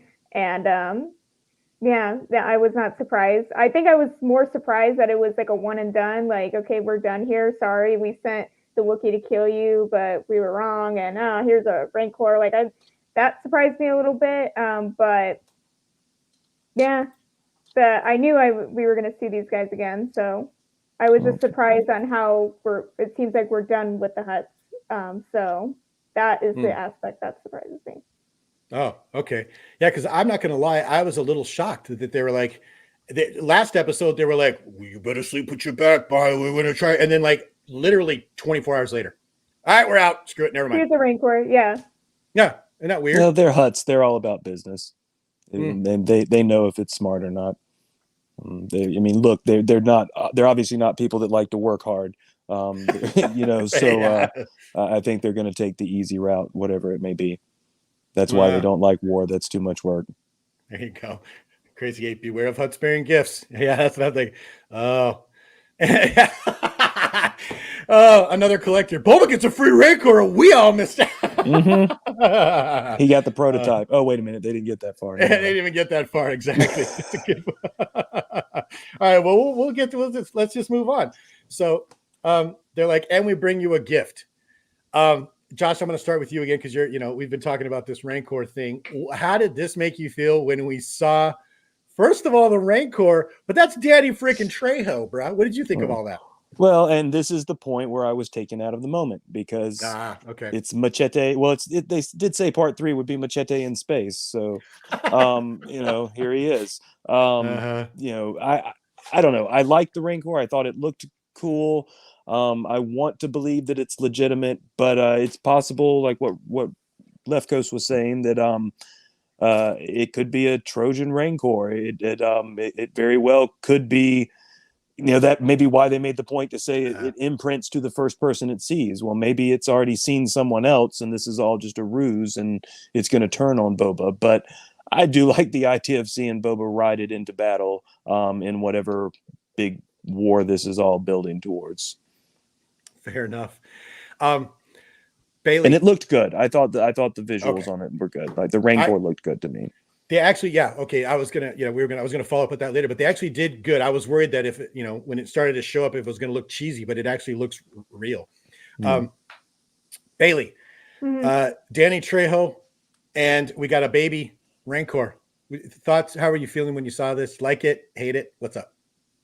Again, this was one of the few scenes I liked. So I was okay with it. I didn't have any issues here at all. I was like, oh, cool. Now he gets his own Rancor too. Cool. Again, trying to make Boba look like a badass, give him a badass pet. Because so far I'm not fully convinced. And I'm kind of with you there, Brandon. I noticed Danny before I noticed the Rancor. Yeah. No, okay, all right. But it didn't take away from it. I was I needed a lifeline for this episode, and this was it. I was immediately reminded that Robert Rodriguez is the person in charge because he puts Danny in everything that he does.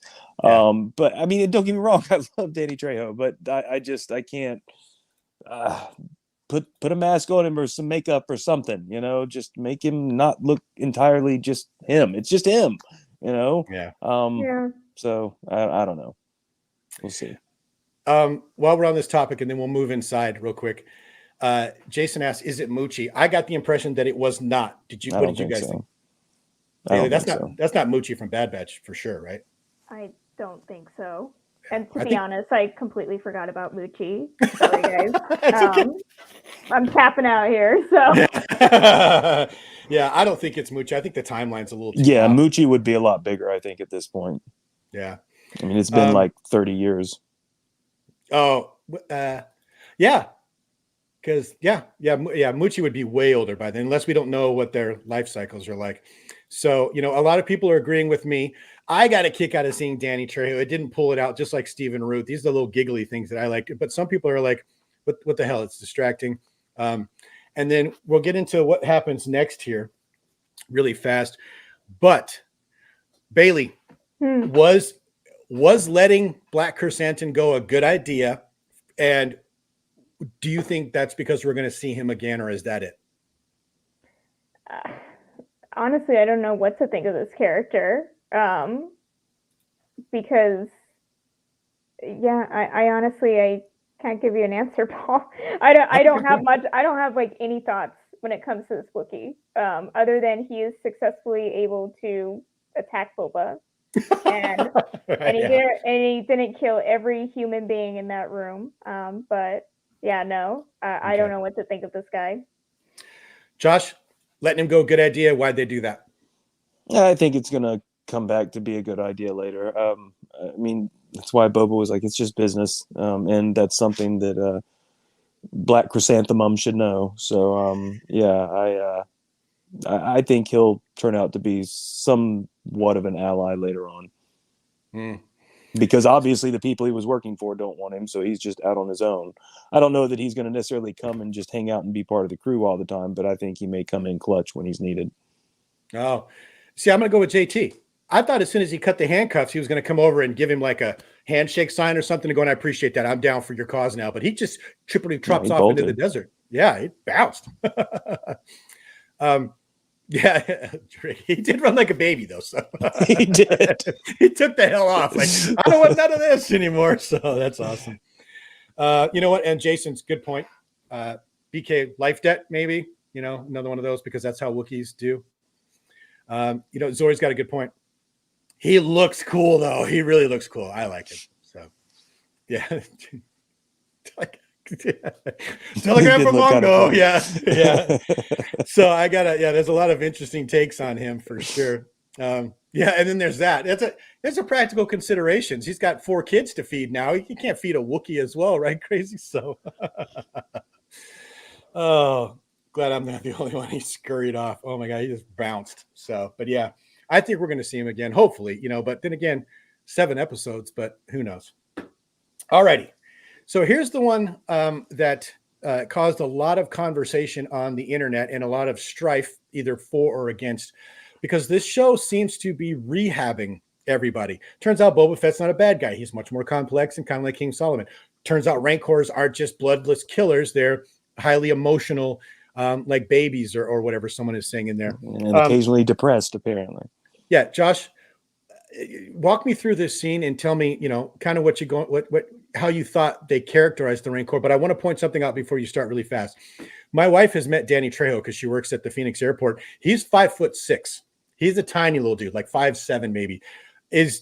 Tamora Morrison is obviously standing back a little bit, but that means that Tamora's a pretty short guy as well. Am I right? Yeah, he like really short, actually. Yeah, I mean, look at them. They're both little tiny guys. You know, my head would be about up to here on these two. So anyway, Josh, you start, sir. Do you like the way they characterize this, and where do you think they're going with having this Rancor and Danny here? I mean, it's all about these misunderstood characters of Star Wars. They started with the Tuskens, now they're moving on to the Rancors, and you know they're not bad. They're just drawn that way. I don't know. It was a cool scene. I liked it. I love the whole idea of what it can be, leading towards. But at the same time, it definitely does detract from what was already kind of established in our minds for these creatures. But I mean, obviously the one that Jabba had was a slave. But it did have a keeper that obviously loved it because he wept when it died. So, how mistreated really was it? And why was it so angry? Had they just not fed it for a few days and then dumped Luke down there? I don't know. Plus, you would think that it would have been a lot easier for Luke to maybe have connected with it or something. Again, this is just them kind of trying to rewrite history and frankly, overcomplicating what was a basically simple character or creature. Right. Okay.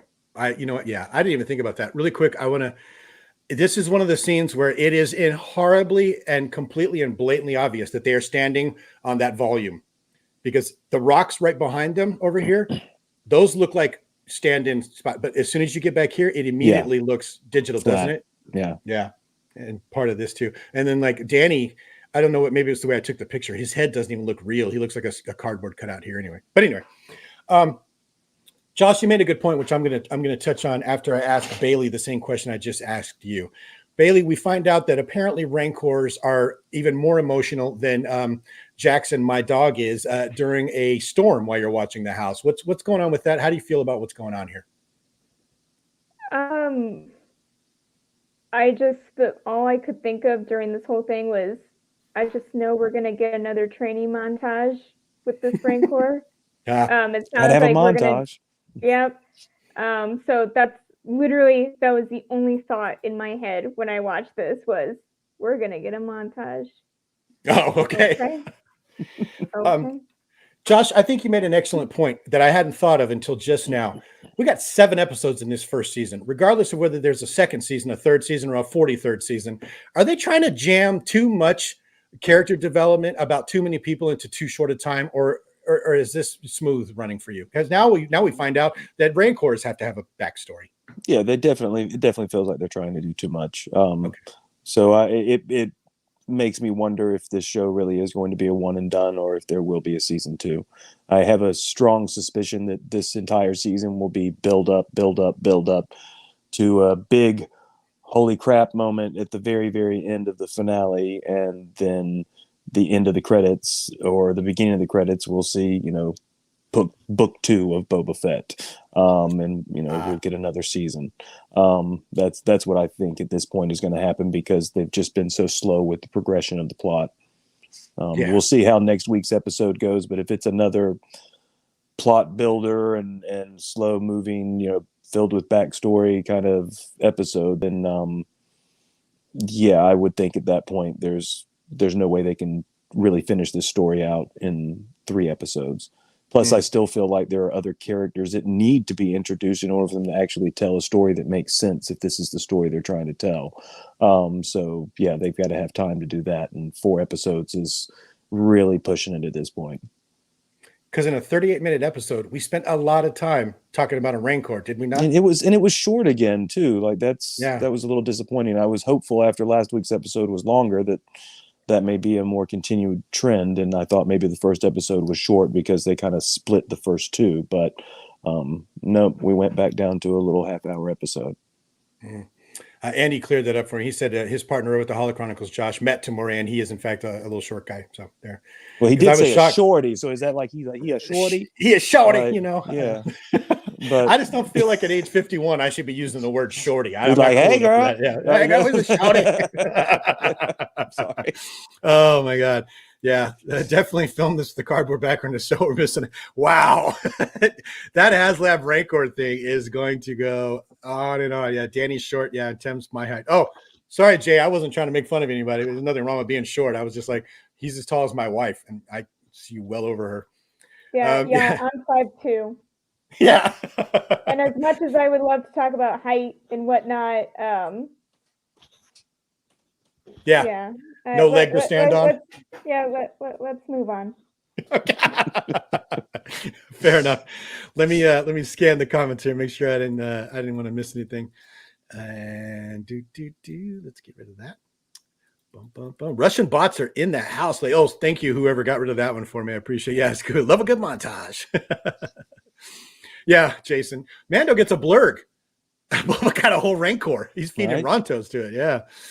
Oh my goodness. Oh yeah. Well, yeah, there you go. The original Rancor is angry because he was chained up and couldn't reach his baby Ruth. I might be getting movies mixed up, JT. Baby Ruth.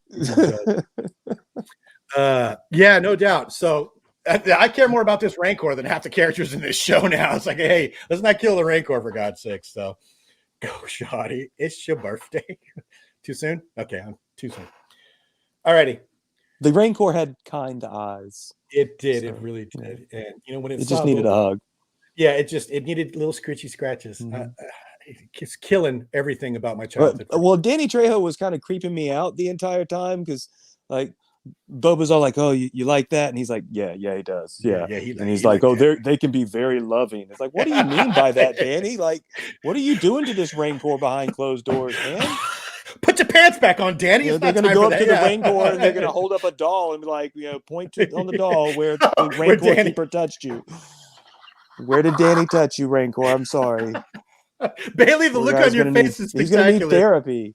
I'm sorry. No, I go off on tangents. Anyway. Oh my God. Yeah. So, oh my God. Yeah. They just literally killed my entire thing with Rancors. You know what? Since I know Bailey, I know Josh is going to have a lot to say about this next picture. So I'm going to let you go first because I'd like to get your take. I know you're not interested in the aesthetic too much, but you notice things and some things bother you to a certain point. And Sure. Yeah. I hate this. Okay. What is going on? What are they trying to do here? I hate it. I don't know. it's space Vespas. They're the same color as the Teletubbies. I'm dating myself here. That was a show I watched when I was like a toddler. My God, this is awful. Yeah, this is the worst part of the episode for me, y'all. I don't like these characters to begin with. Now they have these stupid bikes, and then I got to sat through the worst chase scene I've ever seen. Yeah, I don't like it. Let me ask you a question. Go Power Rangers. Yep. Go, yeah. 87 mirrors, Matt, the whole show is bad. Yeah. Question, Bailey. I saw stuff online where people are like, no. This is evocative of the prequels because that's the kind of 50. Yeah. No. What do you think of that? No, shut up. No. No, not having that. No, I'm not having it. Nope. No. Yeah. Don't try it. So far, what did you? Tracy gets out of line. Just let him know the roll up newspaper. Yeah. Preach, Bailey. Yeah. Thank you, Gilster. Oh God, I'm tired, y'all. Yeah, tired. That's an excellent way to put it. Tired. And they're apparently not even fast. I mean, we saw the chase. No, so they're we'll slow. get to that. But yeah, Oh God. Well, that's the next slide. We're going to talk about that in a second. But just from a pure aesthetic standpoint, Josh, we already talked about what these characters look like, and then they come rolling up on this. I bet I know how you feel, but I'd love to hear it. Well, no, I do see what people mean by it kind of harkening back to the design aesthetic of the prequel, particularly like the ships from Naboo. And there were some bright colors. I mean, they had yellow starfighters, but my biggest issue is they're on a dirt world. They're in a worker camp. Why are they so clean and pretty? Why are they so waxed and polished and shiny? And why are they like a rainbow like this? I mean, I don't know. It felt so not Star Wars. It felt like something out of like an anime. It had this very Alita Battle Angel, Akira Ghost in the Shell sort of feeling to it. And I just, yeah, I was not a fan of it at all. Nothing about the look of it. All the little mirror things on the side. Like, why do they? What are those Can't there afford for? water, but can have these Yeah, bikes. yeah, they're stealing water. Like one of the base necessities for survival. But they've got rides like that. Come on, it makes no sense. Even if they are new to the camp, if they came from somewhere off world, I could see them fitting more in on the streets in the like underbelly of Coruscant or something like that. But here it just makes absolutely no sense to me. So you guys have been talking about things that pulled you out of the Star Wars, and both of you mentioned the actors. When I saw this, I literally was like, I'm not even. What am I watching again? Let me pause this so I can read the title. What? Okay, so.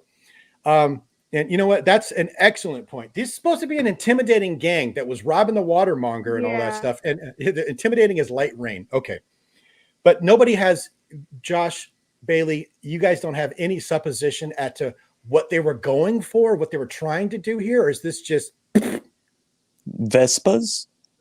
I don't know. I mean, I don't know what they were trying to go for. They were, it feels like they were trying to pay homage again to something else that came before and not actually create something new and fresh for Star Wars that is within the design aesthetic of Star Wars.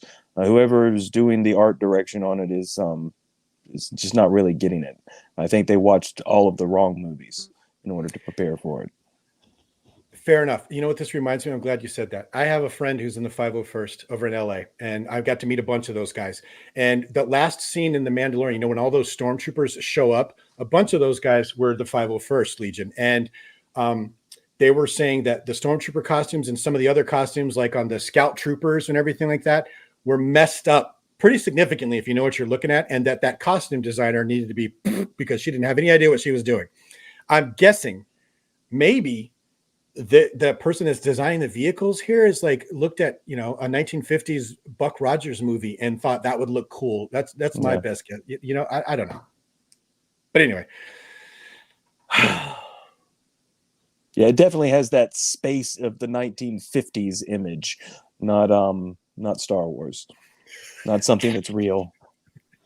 Now, that being said, all of that being said, Shabby's like, you know what, though? I still hope we get him in Black Series. Those bikes.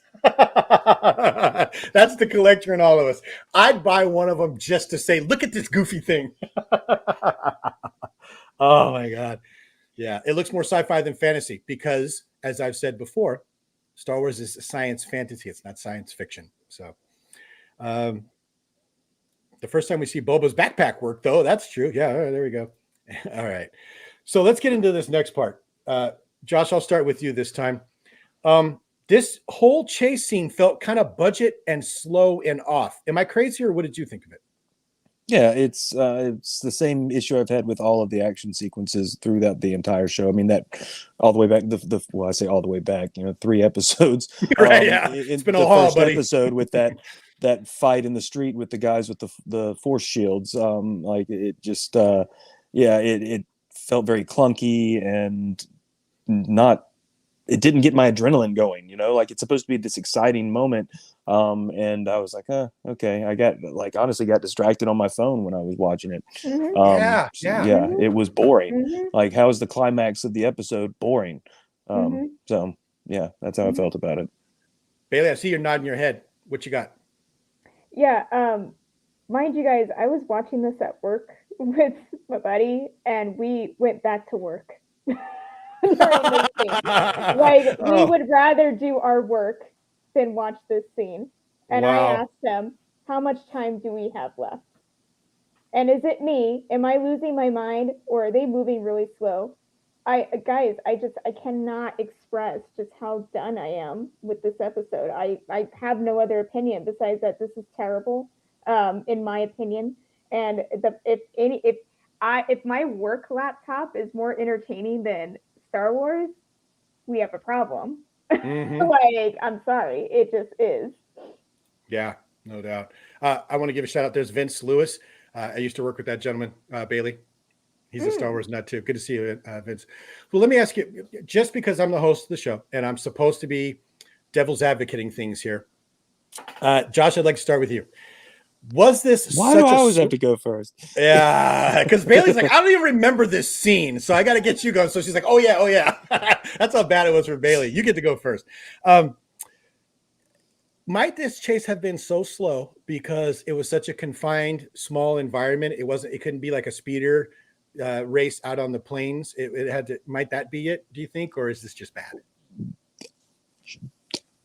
That sounds really great until you watch Return of the Jedi and they're flying around through a forest at, hundreds of miles an hour. I mean, they are hauling ass through those woods and there's trees everywhere. There's way more confined space on indoor, and they're going around on speeder bikes at a much higher velocity. So no, it was just, poorly put together, poorly shot, and very unexciting.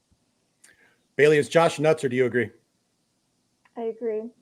Yeah. Okay. Yeah. I'm done. Yeah.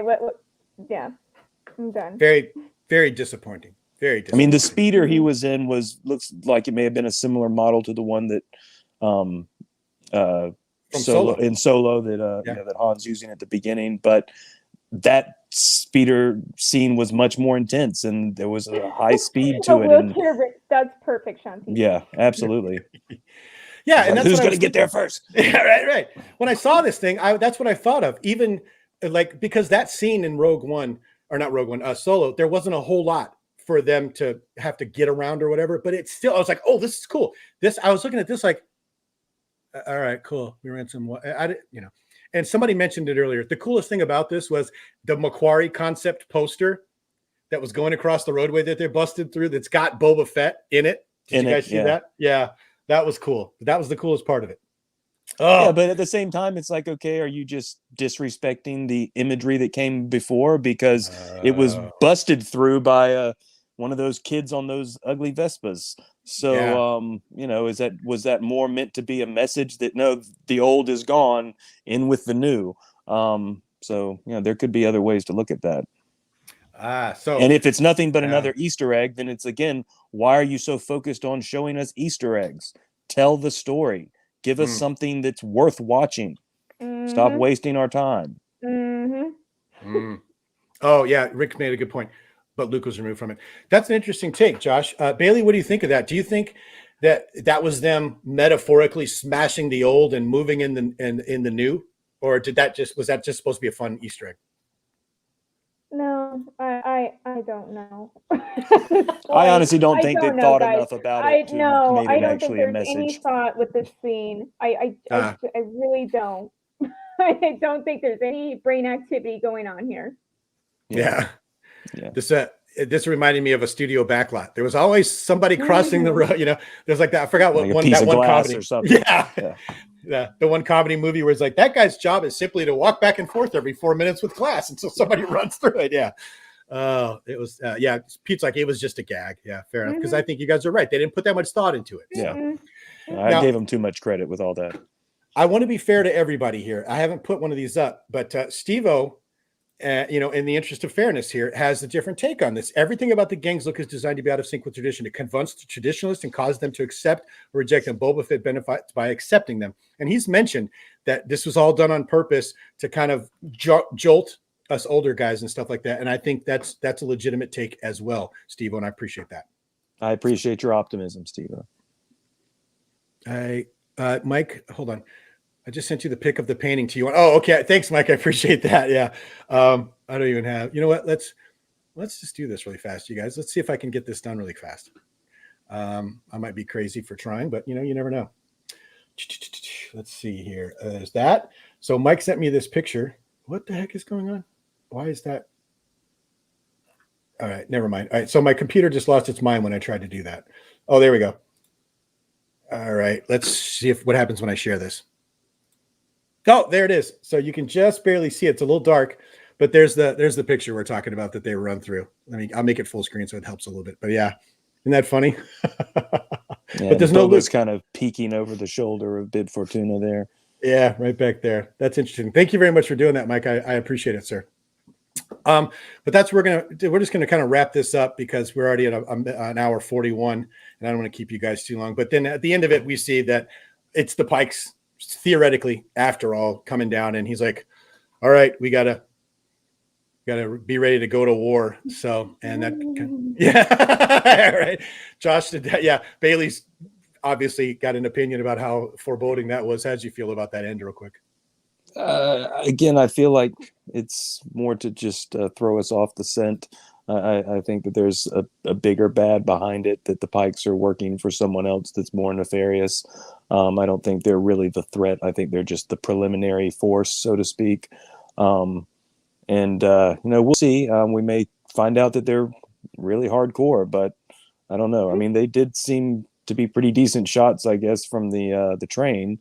They definitely fought hard in that battle. So, that it could just be them. But it was cool. But again, I feel like it's kind of meant to throw us off. Fair enough. All right. I'm going to take a moment, do my quick commercial like I always do. This has been another great, fun episode, despite the fact that there were a lot of ups and downs. Everybody in the chat has been awesome. Thank you so much for helping. Once again, we've been between 20 and 30 people. We're over 30 right now watching, and I haven't been able to put up all the comments, but there's been some great stuff. We really appreciate the support. You guys make this for us, and I know it kind of drives the conversation with Josh and Bailey. So every Thursday after the show comes out, 6 p.m. Pacific, 9 p.m. Eastern, we'll be here doing the same thing. We'd love to have you. And if you can't join us on the rewatch and throw some comments down there. But before I go on we're going to start doing the goods and the bads really quick here, Josh. Did you get it? Because I saw you had notes, Josh. Did that kind of sum up the stuff that you wanted to bring out about the plot, sir? Yeah. No, I think we touched on everything. Let me look. I got my page here. You were prepared, my brother. I did, yeah. I mean, again, the Easter eggs, the cameos, I'm kind of done with the fan service. I appreciate good fan service when it helps to facilitate the plot. But I do feel like they've maybe oversaturated this show with it, and they're using it as a crutch in order for it to keep people interested. And I don't want everyone to be so caught up in the fan service that they're losing sight of the fact that they're just not giving us what we should be getting. So I did enjoy parts of this episode. I did like the Rancor. I am intrigued by where they may go with that, and it made me happy that I was right about the Tuscans dying. So good episode for that reason. It's always good to have a little self justification there. But otherwise, it was okay. Fair enough. You know what, Bailey? I forgot before we went to the goods that we're supposed to do the numbers. But before we do the numbers, I want to make sure that you got a chance to talk about everything in the plot that you wanted to get out. Did we hit it all for you as well, or was there more for you? Oh, I think we hit the plot real good tonight. Okay. You guys have talked more about stuff than I could ever think of. So I think we're good. Okay. We are good. We are way good. Okay. We are way good. Gilster, thank you for reminding me. Gilster's keeping me on track here. I know what we're supposed to do next. Bailey, let's stick with you. 1 to 10, okay. This episode only. Where you at?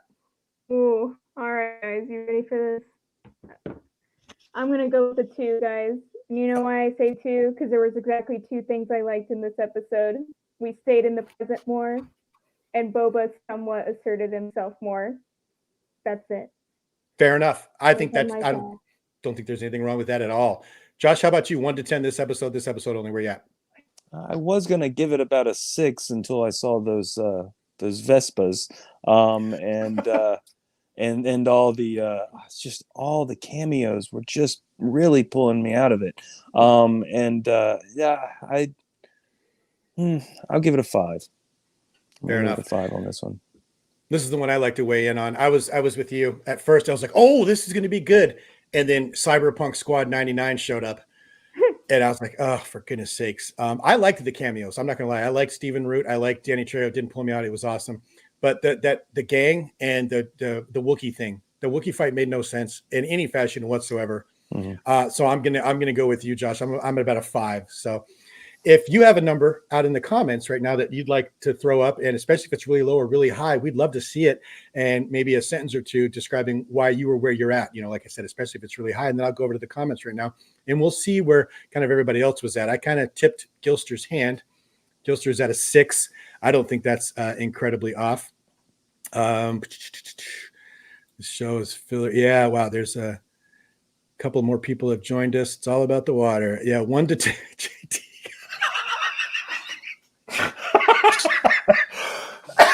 JT or Bailey, JT's messing with you again. He's at a C- on this one. So I'll take it. At least we understand that, right? God bless you, dude. Yeah. God bless you. Yeah. Elijah with a 6. Yeah, that's about. Oh my goodness. There you go, Bailey. I'm with you, Santi. We are best friends. There you go. Alan, yeah, 3. Yeah. I tell you what, if it hadn't have been for the what do you call it? The cameos, I probably would be even lower. Zori 4. Yeah, wow, this one's tanking bad. Not much better than Bad Batch, but still better than the sequels. Scuba, good for you, man. 7.5. Okay, yeah. And you know what? Mark, 7.5. You know what? I'm glad that there are people out there that have it. Yeah, look at Steve-O with an 8, and that's perfectly legit. This is a good example of all of us can be part of the Star Wars community and can like different things and still be cool and be friends. But I love it. Ed 5, hard 7. Okay. Oh boy, I'm reluctant to put this up. Crazy's at a 5.4, Bailey. Guys, it is almost 9:00 my time, and I've been teaching all day. I'm tired. Don't mess with me. You're putting a bear right now. Josh, G-Force agrees with you. He liked it, but it was still a 5. Yeah, and that's, yeah. Peter, I'm sticking with a 9. No, 8. Yes, 8. Good. I think that's awesome. And then Verno, oh, good to see you, Vern. First of all, 8.7 because of the Rancor. So he's at an 8. Look at Rick. Easy 9.5. Second best chapter so far. Wow, Rick. I'm glad you liked it. Wizzy Wiz. Rick loves this show. Yeah, man. I can't do it. Yeah. I'm having a hard time too, bro. I still want it to get there. I'm super hopeful for it. I want something to happen. I feel like maybe they tried to make the Rancor that moment that grabbed us, but it fell short.